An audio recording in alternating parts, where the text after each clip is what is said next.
పరిశుద్ధుడును మన ప్రభు అయిన యేసుక్రీస్తు నామములో మీ అందరికీ శుభాభివందనాలు తెలియపరుస్తున్నాను. నీ కార్యమును త్వరలో యెహోవా నెరవేర్చి నీకు అనుగ్రహము చూపును అని దేవుని యొక్క లేఖనములో ఈరోజు దేవుడు నీకు ఇచ్చే వాగ్దానము నువ్వు స్వతంత్రించుకోబోతున్నావు. ఆదికాండము 24వ అధ్యాయము 12వ వచనం మాట ఉంటుంది. త్వరలో నీ కార్యమును యెహోవా నెరవేర్చబోతున్నాడు. ఇన్నాళ్ళు ఎదురు చూస్తున్నా, ఇన్నేళ్ళు ప్రార్థన చేస్తున్నా, ఇంతకాలము కనిపెట్టిన అది నీ కార్యము ఏదైనా యెహోవా దేవుడు అది నెరవేర్చబోతున్నాడు, సఫలం చేయబోతున్నాడు అని ఈరోజు ఈ వాగ్దానము నీ జీవితంలో దేవుడు నీకు ఇవ్వబోతున్నాడు. దేవునికి స్తోత్రం. ఒక రాజుకి 3 కొడుకులు ఉన్నారు. ఆ 3 కొడుకుల్లో ఆ రాజు వివాహం చేయాలని నిశ్చయించుకున్నాడు. అయితే ఆ రాజ్యంలో తన కుమారులకు తగినటువంటి భార్యని ఎలా సెలెక్ట్ చేయాలి అని రాజు నిర్ణయించుకున్నప్పుడు 3 కొడుకులకి రాజు ఒక విషయాన్ని చెప్పాడు. ఒక బాణము తీసుకొని నీవు వెళ్ళి మన రాజ్యములో ఆ బాణమును వేయి, అది ఎవరింట్లో ఎక్కడ పడుతుందో ఆమె నీ భార్య అవుతుంది అని రాజుగారు చెప్పాడు. పెద్ద కుమారుడు తన విల్లెక్కు పెట్టి బాణమును వదిలాడు. ఆ బాణం ఎక్కడ పడిందో ఆ రాజ్యములో ఆయన ఎతికినప్పుడు అది ఒక అందమైనటువంటి ఆ స్త్రీ అనగా తన తండ్రి జమీందారు గారు ఆ రాజ్యంలో తన కుమార్తె ఆ ఇంట్లో పడింది. ఆ ఇంట్లో ఎవరున్నారు ఆడపిల్లంటే ఒక అందమైన ఒక స్త్రీ, అంటే జమీందారు గారి అమ్మాయి. అప్పుడు అడిగినప్పుడు వివాహం చేసుకున్నాడు, ఆమె నిశ్చయించుకున్నాడు. 2వ కుమారుడు ఆ బాణాన్ని వదిలాడు. ఆ బాణం ఎక్కడో పడింది, అది వెళ్ళి ఆ బాణం ఒక మంత్రి గారి యొక్క ఇంట్లో పడింది. తన కుమార్తెని చేసుకొని నిర్ణయించుకున్నాడు. 3వ కుమారుడు కూడా తన బాణం ఇల్లుకు పెట్టేశాడు. అది ఎక్కడో దూర ప్రాంతంలో ఒక అరణ్య ప్రదేశంలో ఉన్న ఇంట్లో పడింది. ఆ ఇంట్లోకి వెళ్ళి చూసినట్లయితే తన రాజు కుటుంబీకులే ఆ రాజ్యం తన రాజ్యంలో పనిచేస్తున్నటువంటి పొరుగు రాజ్యంలో ఉన్నటువంటి రాజు కుమార్తె ఇంట్లో పడి వెళ్ళి చూసినప్పుడు ఆ ఇంట్లో కుమార్తెని చేసుకోమన్నారు.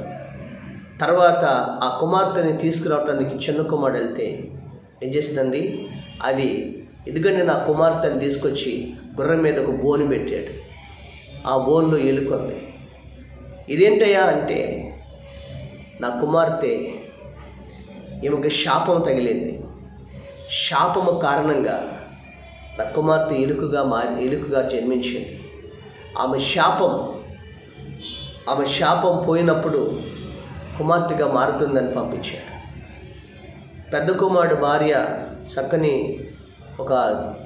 ఒక జమీందారు గారి కూతురు. 2వ కుమారు యొక్క భార్య ఒక మంత్రి గారి కూతురు. 3వ కుమారు యొక్క భార్య ఎలుగు పిల్లగా వచ్చింది. ఎవరికి వాళ్ళ ఇంట్లో తీసుకొచ్చి పెట్టారు. మరి తండ్రి ఆజ్ఞ మేరకూడదు, ఆ బాణం ఉన్న ఇంట్లో పిల్లని తెచ్చుకోవాలి.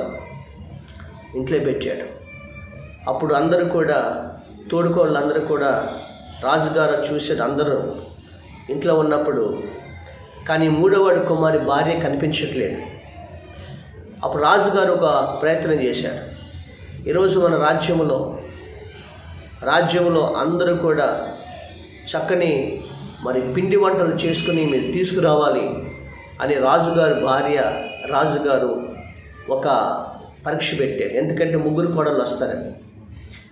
అప్పుడు ఆ బియ్యం నానబెట్టాలి, ఆ బియ్యంని దంచాలి, అది చేయాలి. కానీ ఇద్దరు కోడలు కూడా చూస్తూ ఉన్నారు. కానీ మూడవ కొడుకు దిగాలుగా కూర్చున్నాడు. ఆ ఇంట్లో ఉన్న బోన్లో ఉన్న ఎలుక, ఎందుకు దిగాలుగా కూర్చున్నావు అంటే, ఎలుక రూపంలో ఉన్న భార్య, ఇలా జరిగిందంటే ఏం పర్లేదు, ఒక బస్తా బియ్యం అటు పడే, ఒడ్లు గింజ అటు పడే, నేను చూసుకుంటానండి. అప్పుడు ఆ ఎలుక రూపంలోటువంటి ఆ భార్య ఆ ఒడ్లన్నిటిని కూడా బియ్యంగా ఏరు చేసి, ఆ తర్వాత వాటన్నిటిని కూడా చక్కగా దాంతో కూడా పొడి చేసి పడేసేసింది. ఇది తీసుకెళ్ళి వండి వాటిలో ఇచ్చినామని చెప్పాను అంది. తీసుకెళ్ళాడు. ఆ తర్వాత మూడో పరీక్ష పెట్టాడు. మీరందరూ కూడా కారముగా దంచి తీసుకురామని అన్నాడు. అప్పుడు దిగాలమంట కూర్చున్నాడు. మిరపకాయలు ఇక్కడ పడే, ఆ తర్వాత నేను చూసుకుంటాను అంది. వాళ్ళందరూ కూడా చక్కగా తీసుకెళ్ళారు. ఏమాత్రం మిరపకాయలు అన్నీ కూడా తను పొడి చేసి పంపించినట్టుగా చేసిందట. ఒక చిన్న చెప్పారు.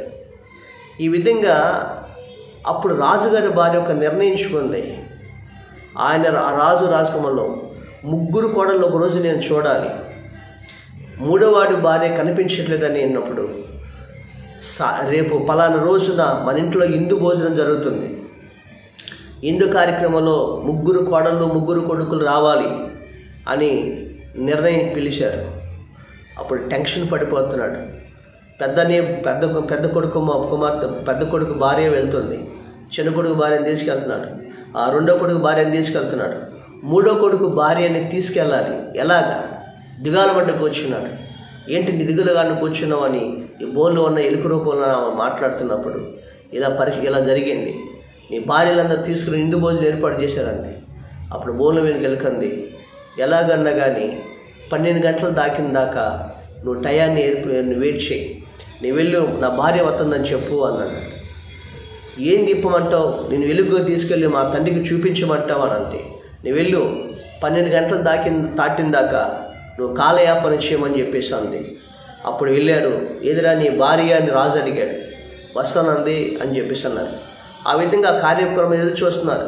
పెద్ద కోడలు రెండో కోడలు అడుగుతున్నారు, ఈయన భార్య లేదట్టుకుంటాను, అబద్ధం చెప్తున్నాడు అని చెప్పేసి అంటున్నారు. ఆ విధంగా సమయం అవుతుంది. ఆ కార్యక్రమాలు జరుగుతూ ఉన్నాయి. రాజుగారి పుట్టినరోజు కార్యక్రమాలు జరుగుతూ ఉన్నాయి. అలా వెయిట్ చేస్తా 12 గంటలు దాటింది. ఆ తర్వాత ఒక ముసుగేసినటువంటి ఒక స్త్రీ రాజభవన్లోకి వచ్చింది. రాజభవన్లోకి వచ్చినప్పుడు పిలిచింది. వెళ్ళి రాకుమారుడు పక్కన నిలబడినప్పుడు చూసినప్పుడు, నీ భార్య నేను చెప్పానంది. వెంటనే వాళ్ళ తండ్రితో చెప్తున్నాడు, ఇదిగో నాన్నగారు, ఇదిగో నా భార్య అని అందరికి చూపించినప్పుడు ఆమె ముసుగు చూస్తే ఒక అందమైనటువంటి ఒక దేవకన్యలాగా ఉన్నట్టు అన్నది భార్య కనిపించింది. ఈ యువరాజు ఆశ్చర్యపోయాడు. ఏం జరిగింది, అసలు ఏంటి ఇలాగని చూసినప్పుడు చాలా ఎంతో చక్కగా ఉంది. ఒక కథ రూపంలో చెప్పారు. దీన్ని ఆశ్చర్యపోయారు, ఏం జరిగిందని చూస్తే. ఆ తర్వాత ఆ రోజంతా కూడా చక్కగా సందడి చేసి, అందుకని అందమైన భార్యను తీసుకొచ్చాడు, అందుకనే బయటికి తీసినట్లు అనుకున్నారు. తన తండ్రి తల్లి అందరూ సంతోషించారు. ఇంటికి వచ్చాడు. అప్పుడు యువరాజు చెప్పాడు, నువ్వెందుకు ఈ టైం వరకు ఎలుక రూపంలో ఉన్నావు, మళ్ళీ ఎందుకు పగలు ఎలుక రూపంలో అవుతున్నావు అనేటప్పుడు చెప్పింది, నా తండ్రికి ఒక శాపం ఉంది. నా తండ్రి ఒక పక్షిని ఎవరినో తపస్సు చేసుకున్నప్పుడు కొట్టాడు. అది శాపం కాబట్టి నీ పుట్టిన పిల్ల ఎలుక అవుతుంది. ఒక యువరాజును చేసుకున్నప్పుడు యువరాజును చేసుకున్న పలానా టయానికల్లా ఆ యువరాజు ద్వారా నీ కుమార్తెకి శాప విముక్తి అవుతుందని చెప్పారు. ఈ రోజున నువ్వు చేసుకున్న ఈ టయానికి నా శాప విముక్తి అయిపోయిందని చెప్పేసి అని యువరాజు చెప్పారు. ఆ రోజు నుండి ఆ యువరాజు తన భార్యతో రాజ్యములో ఎంతో సంతోషంగా ఉండి తన యొక్క కుమార్తె తండ్రి రాజ్యాన్ని ఈ యువరాజును సొంతం చేసుకుని పాలించడం ప్రారంభించాడు. తెలుస్తుంది. ఇది ఒక చిన్న ఉపమానం ఏంటంటే, ఈ యువరాజు తాను ఎంతో దూరపడిన బాణం యొక్క ఒక ఎలుకగా ఉందనుకున్నప్పుడు కానీ దానిలోనే దాగబడింది ఒక ఆశీర్వాదకరమైన భార్య. అనగా తన తండ్రి మాటకు లోబడి ఆ బాణం పడిన చోట నుండి తీసుకుని వచ్చాడు, లోబడ్డాడు. దాంట్లో ఒక చక్కనైన భార్య ఉందని అతనికి తెలియదు. ఆ తర్వాత ఆ శాప విముక్తి పొందిన తర్వాత తన భార్య, అందమైన భార్య తన ఎదుటికొచ్చి నిలబడినప్పుడు తన తండ్రి రాజ్యాన్ని పరిపాలన చేసి ఇతనికి ఒక రాజ్యాన్ని మరి ఆ యొక్క చిన్న యువరాజుకి లభించేది. పెద్ద కొడుకు జమీందారి కూతురైతే, రెండో కుమారుడికి మంత్రి కూతురైతే, చిన్న కుమారుడికి ఒక రాజ్యానికి మరి రాజుగారి కూతుర్ని చేసుకున్నట్లుగా ఆ యొక్క దాంట్లో చెప్తూ ఉన్నారు. ఈరోజు నీ జీవితంలో నీవు దేవుని మాట వింటే ఎలుకగా నీకు జీవితంలో కనిపించవచ్చు. అంటే నీ జీవితంలో ఒక శాపంగా కనిపించవచ్చు, కార్యము కనిపించకపోవచ్చు. కానీ ఆ ఎలుక రూపములో ఉన్నటువంటి ఒక రాజుగా, అందమైనటువంటి భార్యగా ఎలాగుందో అలాగే నీ జీవితంలో కూడా నీ కార్యము అంత ఆశీర్వాదకరముగా, అంత దీవెనకరంగా, నువ్వు చూడటానికి ఆశ్చర్యపోయే రీతిగా దేవుడు నీ కార్యాన్ని జరిగించబోతున్నాడు. నేను స్తోత్రం కలుగునుగా. ఈరోజు అబ్రహాము దాసుడైనటువంటి ఎలియాజరు అనే ఇతన్ని పంపించాడు అబ్రహాము.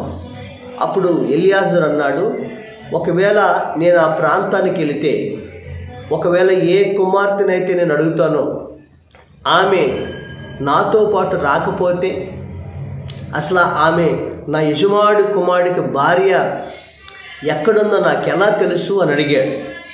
అక్కడ చూసినట్లయితే అప్పుడు అంటాడు, 7వ వచనం చూడండి, ఆదికాండం 24:7 వచనం. నా తండ్రి ఇంటి నుండి నేను పుట్టిన దేశం నుండి నన్ను తెచ్చిన, నాతో మాట్లాడిన, నా సంతానమునకు ఇచ్చిదని ప్రమాణం చేసిన పరలోకమందున దేవుడగు యెహోవా తన దూతను ముందుగా పంపును, అక్కడ నుండి నా కుమారునికి భార్యని తీసుకుని వచ్చేది అన్నాడు. మొదటి మాట ఏంటంటే, నీవు వెళ్ళు, నీకు ముందుగా తన దూతని దేవుడు పంపుతాడు. నువ్వు ఎక్కడికి వెళ్ళాలో, నాకు కుమారుడికి భార్యగా ఏర్పాటు చేసినది ఏ ఊరిలో ఉందో ఆ దేవుడే నీకు మార్గాన్ని చూపిస్తాడు. అక్కడి నుండి నా కుమారుడికి భార్యని తీసుకుని వస్తా అని అబ్రహాము చెప్తాడు. దేవునికి స్తోత్రం. అప్పుడు అబ్రహాము మాట విని లోబడినటువంటి అబ్రహాము దాసుడైనటువంటి ఎలియాజరు ఆ మాటకు లోబడతాడు. 2, అబ్రహాము నమ్మిన దేవుని యందు విశ్వాసం ఉంచుతాడు. అక్కడ నుండి ఆయన ప్రయాణం అవుతాడు. తన యజమాని దగ్గర నుంచి 10 ఒంటెలు పట్టుకొని ఆ 10 మంది దాసులను వెంట పెట్టుకొని ఆయన ఆహార వస్తువులను పట్టుకొని ఆయన ప్రయాణం కొనసాగిస్తుంటాడు. కొన్ని రోజులు ప్రయాణం చేస్తూ ఉంటాడు. ఆయన ప్రార్థన చేస్తూ ఉంటాడు. వెళ్తున్నప్పుడు ఆయన ఏమంటాడంటే, వెళ్తున్నప్పుడు ఒక మాట గమనించండి. ఆయన వెళుతూ ఉంటాడు. ఆయన వెళ్తున్నప్పుడు మొదటి మాట ఏంటంటే, జాగ్రత్త వినండి. మొదటి మాట ఏంటంటే, ఆయన వెళ్ళిన తర్వాత ఆ కార్యము జరగటానికి ఆయన చేసిన పని ఏమిటి అన్నప్పుడు అబ్రహాము కుమారుడైనటువంటి దాసుడు వెళ్తాడు. వెళ్ళినప్పుడు అక్కడ ఒక బావి దగ్గర కనిపిస్తుంది. ఒక బావి కనిపిస్తుంది చూడండి. ఆ బావి దగ్గర కొంతమంది స్త్రీలు అక్కడ నీళ్లు చేదుకుంటూ ఉంటారు. బావి దగ్గర నీళ్లు చేదుకుంటూ ఉంటారు. అప్పుడు నీళ్లు చేదుకున్న సమయంలో ఈ అబ్రహాము దాసుడు ఏం చేశాడు చూడండి. 24:12 వచనం ఏమంటాడంటే, నా యజమానుడు అబ్రహాము దేవుడైన యెహోవా నేను వచ్చిన కార్యము త్వరలో సఫలము చేసి నా యజమానుడికి అబ్రహాము మీద అనుగ్రహము చూపము. నేను స్తోత్రం. మొదట ప్రార్థన చేశాడు. ఆయన ప్రార్థన చేశాడు. జాగ్రత్త వినండి. కీర్తన గ్రంథము 57వ అధ్యాయం 22వ వచనం అంటే, కార్యము సఫలము చేయు దేవునికి నేను మొర్రపెట్టుచున్నాను అన్నాడు. మొదటగా నీ కార్యము జరగాలి అంటే నువ్వు దేవునికి మొర్రపెట్టే అనుభవంలో ఉండాలి. నువ్వు ప్రార్థన చేసే అనుభవంలో ఉండాలి. ఈ ఎలియాజరు తన యజమానుడైన అబ్రహాము పంపించాడు కానీ, అయ్యా నేను నా యజమానుడు పంపించినటువంటి ఈ కార్యమును నువ్వు సఫలం చేయమని, అనుగ్రహము చూపమని దేవుని సన్నిధిలో ఏమంటాడైనా ఆయన ఏం చేస్తాడంటే ప్రార్థన చేయడానికి పూనుకున్నాడు. ఎలా ప్రార్థన చేశాడు? 24వ వచనం చూడండి. 24వ వచనంలో అప్పుడు అక్కడ 11వ వచనం, సాయంకాలం మందు స్త్రీలు నీళ్లు చేదుకొని వచ్చే వేళకు ఆ ఊరు బయటనున్న నీళ్ల బాబు యొద్ద తన ఒంటెలను మోకరింప చేసి ఎట్లనెను. అంటే తనతో పాటు ఉన్న 10 ఒంటెలను మోకరింప చేసి ప్రార్థన చేశాడు. అంటే అర్థమేంటి తెలుసా? ఈరోజు తనతో పాటు ఉన్న ఒంటెలను మోకరింప చేసి ప్రార్థన చేశాడు. 10 ఒంటెలను మోకరింప చేశాడు. అంటే ఒంటి మోకాళ్ళు అని ఒంటి మోహాలని మరి యోహానుకి పేరుంటుంది. ఒంటి మోకాళ్ళు కలిగిన వాడని, అంటే మోకాళ్ళు ప్రార్థన. ఇక ఎలియాజరు మాత్రమే కాదు, తనతో ఉన్న ఒంటిని కూడా మోకరింప చేశాడు. దేవుని స్తోత్రం కలుగునుగా. అంటే ఒక తండ్రికి తల్లి తన బిడ్డలను కూడా తన ఇంటిలో కుటుంబ ప్రార్థనలో కుటుంబం అంతా కూడా మోకరించి దేవుని అనుగ్రహం కోసం ప్రార్థించినప్పుడు, ఈరోజున నీ బిడ్డల యొక్క వివాహం విషయంలో కానీ, నీ కుటుంబ విషయంలో, ఒకవేళ ఉద్యోగం విషయంలో కానీ, వ్యాపార విషయంలో కానీ, అప్పుల విడుదల విషయంలో కానీ, అనారోగ్య విషయంలో కానీ, గర్భఫల విషయంలో కానీ నువ్వు మోకరించి దేవునికి మొర్రపెట్టే కుటుంబముగా నీ కుటుంబం ఉన్నట్లయితే దేవుడు నీ పట్ల అనుగ్రహము చూపి నీ కార్యమును త్వరలో ఆయన నెరవేర్చబోతున్నాడు. దేని స్తోత్రం. ఈయన మొదటగా చేసిన పని ఏంటంటే అక్కడ ఒంటెలను మోకరింప చేసి తాను కూడా మోకరింప చేసి అప్పుడు అంటున్నాడు అబ్రహాము దేవుడైన యెహోవా, ఇదిగో నా యజమానుడు అబ్రహాము యెహోవా, నేను వచ్చిన కార్యమును నువ్వు త్వరలో నెరవేర్చు, అనుగ్రహం చూపు అంటున్నాడు. దేని స్తోత్రం. మొదట ప్రార్థన చేసే అనుభవం ఈ ఎలియాజరు కలిగి ఉన్నాడు. హల్లెలూయా, కలిగి ఉన్నాడు. దేని స్తోత్రం. తర్వాత రెండో విషయం ఏంటంటే యెషయా గ్రంథము 64 చూడండి. యెషయా గ్రంథము 64 తన కొరకు కనిపెట్టు వారి విషయమై నువ్వు తప్పక నువ్వు తన కార్యము సఫలము చేయను. రెండో మాట, కనిపెట్టాలి. అంటే వెంటనే మోకరించిన వెంటనే నీ కార్యం జరిగిపోదు. తెల్లారిపాటికి నీ కార్యం జరిగిపోదు. నువ్వు ప్రార్థన చేస్తూ విశ్వాసముతో కనిపెట్టినప్పుడు శ్రేష్టమైనటువంటి జవాబుని, శ్రేష్టమైనటువంటి కార్యాన్ని దేవుడు నీకు తీసుకుని వస్తాడు. ఈ ఎలియాజరు ఏం చేశాడంటే ప్రార్థన చేసిన తర్వాత అక్కడ కనిపెట్టాడు. ఏం కనిపెట్టాడంటే అక్కడ చూడండి, ఏం కనిపెట్టాడంటే, ప్రభా నువ్వు అనుగ్రహం చూపని ప్రార్థన చేశాను కదా, ఆ బావి దగ్గర చాలామంది మరి స్త్రీలు కన్యకలు అక్కడ నీళ్లు చేదుకుంటూ ఉన్నారు. నేను వెళ్ళి ఏ స్త్రీనైతే అమ్మా తాగుటకు నీళ్లు పోయమ్మా అని అడుగుతానో ఆ స్త్రీ అసలు అడగకుండానే త్రాగుము, నీకును నీ ఒంటెలకు నీళ్లు పోసేదను అని ఏ స్త్రీ అయితే నాతో చెబుతుందో ఆమె, ఆమె నా యజమానుడైన అబ్రహాముకు కుమారుడు ఇస్సాకునకు భార్యగా అవుతుందని ఆయన దేవుడి దగ్గర కనిపెట్టి అడిగాడంట. దేవుని స్తోత్రం కలుగునుగా. జాగ్రత్తనండి. అక్కడ నీళ్లు చేటుకు వచ్చుటకు అక్కడ మాట అక్కడ రాయబడింది చూడండి. 14 కాబట్టి నేను త్రాగుటకు నీవు దయచేసి కడవను ఉంచమని నేను చెప్పగా, నీవు త్రాగుము, నీ ఒంటిలకు నీళ్లు పెట్టేదనని ఏ చిన్నది చెప్పునో ఆమెయే నీ సేవకుడని ఇస్సాకు కొరకు నీవు నియమించినదై ఉండనుగాక, అందువల్ల నీవు నా యజమాని మీద అనుగ్రహం చూపితమని తెలుసుకుందును. కనిపెట్టాడు.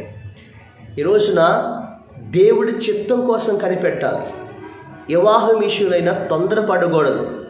మన చిత్తం, మన నిర్ణయాలు అది తొందరపడే విషయం కాదు. దేవుడి చిత్తం కోసం కనిపెట్టాలి. ఈరోజు గర్భఫల విషయంలో కనిపెట్టాలి. తెలుసండి, జీవంలో కలిగిన దేవుడు యెహోవా కొరకు కనిపెట్టుకున్నవారు ఆయన భూమిని స్వతంత్రించుకున్నారు రాయబడింది. దేని స్తోత్రం. దేవుని కొరకు నువ్వు కనిపెట్టకుండా మన సొంత నిర్ణయాలు తీసుకోకూడదు. దేవుడి చిత్తం కోసం కనిపెట్టి ప్రార్థించినప్పుడు దేవుడు ఖచ్చితంగా శ్రేష్టమైనది నీకు ఇస్తాడు. అప్పుడు ఏం జరిగింది? ఆ ప్రార్థన చేసి వెళ్ళి వెంటనే నీళ్ళు పోయేమో అడగలేదు. అప్పుడు వెళ్ళి స్త్రీని అడిగాడు. ఆమెను అడిగినప్పుడు కన్యకలందరూ మాట్లాడాల. చాలామంది స్త్రీలు బావి దగ్గర నీళ్ళు చేదుకుంటూ వచ్చారు. వారిలో ఒక ఆమె పేరు రెబెకా. బెతూయేలు కుమార్తె. అక్కడ 15వ వచనం. అతను సాలింపక ముందే అబ్రహాము సహోదరుడైన నాహోరు భార్యకు మిల్కా కుమారుడైన బెతూయేలుకు పుట్టిన రెబెకా కడవ భుజము మీద పెట్టుకుని వచ్చెను. ఆ చిన్నది మిక్కిలి చక్కనిది. ఆమె కన్యక, ఏ పురుషుడు ఆమెను కొడలేదు. ఆమె బావిలోని దిగిపోయి కడవను నీళ్లతో నింపుకొని ఎక్కి రాగా ఆ సేవకుడు ఆమెను ఎదుర్కొనుటకు పరిగెత్తి, నీ కడవలో నీళ్లు కొంచెము దయచేసి నన్ను త్రాగనిమ్మని అడిగాను. అందుకామె, అయ్యా త్రాగుము అని చెప్పి త్వరగా తన కడవను చేతి మీద దించుకొని అతను దాహం ఇచ్చాను. మరియు ఆమె అతను దాహం ఇచ్చిన తర్వాత, నీ వంటలు త్రాగుటకు వాటిని కూడా నీళ్లు చేదిపోయేదని చెప్పగా, దేవునికి స్తోత్రం. కనిపెట్టాడు కదా. ఆలో రెబెకా అనే ఆమె పేరు రెబెకా, బెతూయేలుకు పుట్టిన కుమార్తె. అమ్మా కొంచెం దాహం అవుతుంది, నీ కడవలో నీళ్లు కొంచెం పోస్తావని ఎలియాజరు వెళ్ళి అడిగాడు. అడిగినప్పుడు ఆమె ఏంది? అయ్యా త్రాగుము, నీకును నీ ఒంటెలకు కూడా నేను నీళ్లు పోస్తాను అని చెప్పింది. కనిపెట్టాడు. అప్పుడు చాలామంది కన్యకలు ఉన్నారు. ఆ చాలామంది కన్యకల్లో దేవుడు నిర్ణయించిన అమ్మాయిని ఈ యజమాని దగ్గర, ఈ దాసు దగ్గరికి దేవుడు పంపించాడు. దేవుని స్తోత్రం. ఈ రోజున మనకి తెలియదు లోకంలో మనుషులు ఎలాగున్నారు. మనుషుల మనస్తత్వాలు మనకి తెలియదు. మనుషుల పైరూపాలు మనం చూస్తాం, మనుషుల అంతరంగాలు మనకు తెలియదు. కాబట్టి దేవుడి చిత్త ప్రకారం మనం జరిగినప్పుడు మన జీవితం ఆశీర్వాదకరంగా ఉంటుంది. వివాహం విషయంలో మన లైఫ్ మంచి తిరిగి లేకుండా శాశ్వత కాలం సంతోషంగా నీ కుటుంబం కట్టబడుతుంది. ఈరోజున తొందరపడి అనేక విషయాల్లో వాళ్ళు సొంత నిర్ణయాలు తీసుకుంటున్నారు, సొంత ఇష్టాలు చేసుకుంటున్నారు. కాబట్టి దేవుడి దగ్గర కనిపెట్టి ప్రార్థించినప్పుడు దేవుడి శ్రేష్టమైనటువంటి ఒక భాగస్వామిని, నీ బిడ్డకి ఒక చక్కని కోడలనైనా, చక్కని అల్లుడినైనా, లేదా ఒక యవనస్తురాలికి భర్తగా, ఒక భార్యగా దేవుడు నియమిస్తాడు. దేవుని స్తోత్రం. అప్పుడు వెంటనే కనిపెట్టినప్పుడు ఆమె నీళ్లు పోసింది. జాగ్రత్త ఉంది. అలా నీళ్లు పోసింది. హల్లెలూయా. అలా నీళ్లు పోసినప్పుడు వెంటనే అనుకున్నాడు, అయ్యా నా దేవుడైన యెహోవా నీవే ఈ కార్యము సఫలం చేసేవని. అప్పుడు 26వ వచనం చూడండి. తర్వాత కార్యం జరిగిన వెంటనే కృతజ్ఞతాస్తుతులు చెల్లించాడు. 3వ వచనం, కృతజ్ఞతాస్తుతులు చెల్లించాడు. చూడండి 25వ వచనం చూడండి, 26వ వచనం, 24వ అధ్యాయం 26వ వచనం చూడండి. ఆయన అంటాడు, ఆ మనుషుడు తల వంచి యెహోవాకు మ్రొక్కి, అబ్రహామును నా యజమాడైన దేవుడైన యెహోవా స్తుతించబడునుగాక, ఆయన యజమానికి తన కృపను తప్పక నిత్యము చూపుట మానలేదు. నేను త్రోవలో ఉండగానే యెహోవా నా యజమానిని బంధువుల ఇంటికి నన్ను నడిపించునని. దేవునికి స్తోత్రం. స్తుతించాడు. 3వ మాట ఏంటి? దేవునికి స్తుతించాడు. ప్రభా నేను త్రోవలో ఉండగానే నా యజమానికి దేవుడు తన కుమారుడికి భార్య అని నా ఎదుటికి రప్పించి అని నా యజమానికి తన కృప చూపాడు అని తన దాసుడు దేవుని కృతజ్ఞతాస్తుతులు చెల్లించాడు. 3వదిగా నీ జీవితంలో ఏమన్నాడంటే దేవునికి కృతజ్ఞతాస్తుతులు చెల్లించే అనుభవం నీకు ఉండాలి. దేవుడి కృపను నువ్వు పొందుకుంటావు. కీర్తన గ్రంథము 138వ కీర్తన 8వ వచనం చూసినట్లయితే, యెహోవా నా పక్షము నా కార్యము సఫలము చేయును, నీ కృప నిరంతరము ఉండును, నీ చేతి కార్యములను విడిచిపెట్టవు అన్నాడు ఆయన. దేవుని స్తోత్రం. ఇతడు 3వ పని ఏంటంటే దేవునికి కృతజ్ఞతాస్తుతులు చెల్లించాడు. మన జీవితంలో కూడా చాలామంది దేవుడి కార్యాలు జరిగిన తర్వాత మనం దేవుణ్ణి మర్చిపోతాం. దేవునికి కృతజ్ఞతాస్తుతులు చెల్లించము, దేవుని మందిరానికి రాము, కార్యం జరిగే వరకు మనం ప్రార్థన చేస్తా, కార్యం జరిగే వరకు దేవునిలో కన్నీళ్ళు కచ్చి ప్రార్థన చేస్తా, కార్యములు జరిగిన తర్వాత దేవుణ్ణి మర్చిపోయే వాళ్ళు చాలామంది ఉన్నారు. కానీ ఎలియాజు అలా కాదు, దేవునికి తల వంచి నేను వచ్చిన ఈ కార్యమును నువ్వు సఫలపరిచావని దేవునికి కృతజ్ఞతాస్తుతులు చెల్లించాడు. దేవుని స్తోత్రం, హల్లెలూయా. ఈరోజు జాగ్రత్త వినండి. అప్పుడు తన యజమానుడు ఆ చిన్నది తన ఇంటికి తీసుకెళ్ళింది. ఇంటికి తీసుకెళ్ళిన తర్వాత అప్పుడు ఆయన చెప్పాడు. 34వ వచనం చూసినట్లయితే, 33వ వచనం చూసినట్లయితే, అతనికి భోజనం పెట్టించను కానీ అతని వచ్చిన పని చెప్పక భోజనం చేయనగా లాబాను వచ్చిన పని ఏమని భోజనము చేయమనగా లాబాను చెప్పమనను. అంతటా అతడు ఇట్లా, నేను అబ్రహాము దాసుడను, యెహోవా నా యజమానుని బహుగా ఆశీర్వదించాను కనుక అతడు గొప్పవాడాను. అతనికి గొర్రెలను గొడ్డలను ఆస్తియు బంగారమును దాసదాసనముట్లను. నా యజమాను భార్య వృద్ధాప్యమందు కుమారుని కరెను, అతని తన ఆస్తి అంత ఇచ్చెను.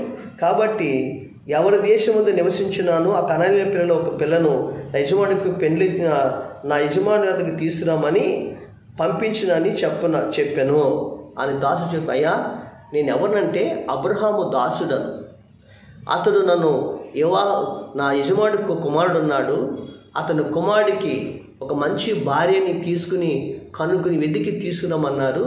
అప్పుడు నేను ఇలా చేశాను, నీ కుమార్తె యెహోవా పక్షముగా చిత్తంలో దొరికింది, నేను అందుకోసం వచ్చాను అన్నాడు. అప్పుడు వెంటనే వినండి, అప్పుడు వెంటనే ఇది మరి నీ కుమార్తెని తీసుకెళ్ళటానికి ఇష్టమేనా అడిగినప్పుడు చూడండి ఒక మాట అంటున్నాడు. ఏమన్నాడంటే ఆయన 50వ వచనం చూడండి, 50వ వచనంలో ఒక అద్భుతమైన మాట అంటాడు. ఇది యెహోవా వలన జరిగిన కార్యము. 50వ వచనం అంటాడు, ఇది యెహోవా వలన జరిగిన కార్యము, మేమైతే అవునని కానీ కాదని కానీ చెప్పజాలము. ఇదిగో రెబెకా నీ ఎదుటున్నది, ఆమెను తీసుకుని పొమ్ము. దేవుని స్తోత్రం. అబ్రహాం ఏమన్నాడు? నా తండ్రి అనే దేవుడే నీకు ఆ కుమార్తెను చూపిస్తాడు, ఆమెను నువ్వు తీసుకుని వస్తావన్నాడా? ఇప్పుడు రెబెకా యొక్క తండ్రి బెతూయేలు పుట్టినటువంటి తన అన్న లాబాను వీళ్ళందరూ చెప్తున్నారు, ఇదిగో ఇది యెహోవాలో జరిగిన కార్యం కదా, ఇక మేము అవునని కానీ కాదని కానీ అనవేక, దేవుడు చూపించినటువంటి మరి అబ్రహాము కుమారుడు కోసం నాకు ఏర్పాటు చేసినటువంటి చక్కని ఆత్మని ఏర్పాటు చేశారు కదా, ఇక అవమానం కాదని నువ్వు ఎందుకంటాము, నా కుమార్తెని ఎదుట ఉన్నది నువ్వు తీసుకుని వెళ్ళిపోమని అన్నారు. అప్పుడు రెబెకాని అడిగాడు, అమ్మా నువ్వు ఎరుటికి ఇష్టమేనంటే ఆమె ఇష్టం అంది. అప్పుడు దేవుని సన్నిధిలో ప్రార్థన చేసి అప్పుడు వెంటనే ఆ యజమానుడు దాసుడు రెబెకాని ఒంటి మీద ఎక్కించుకుని ఆయన ప్రయాణమై అబ్రహాము దగ్గరికి రెబెకాని తీసుకుని వచ్చాడు. దేవుని స్తోత్రం. చూడండి 64వ వచనం, 63వ వచనం చూడండి. అప్పుడు సాయంకాలమున ఇస్సాకు పొలంలో ధ్యానింప బయలువెళ్ళి కనులెత్తి చూసినప్పుడు ఒంటిలో వచ్చినను. రెబెకా కనులెత్తి ఇస్సాకును చూసి ఒంటి మీద నుండి దిగి మనం ఎదుర్కొంటకు పొలములు నడుచున్న మనుష్యుడు ఎవరని దాసును అడగగా అతడు నా యజమానుడని చెప్పాను కనుక ఆమె ముసుగు తీసివేశను. అప్పుడు ఆ దాసుడు తను చేసిన కార్యములన్నీ ఇస్సాకుతో వివరించి చెప్పాను. దేవుని స్తోత్రం.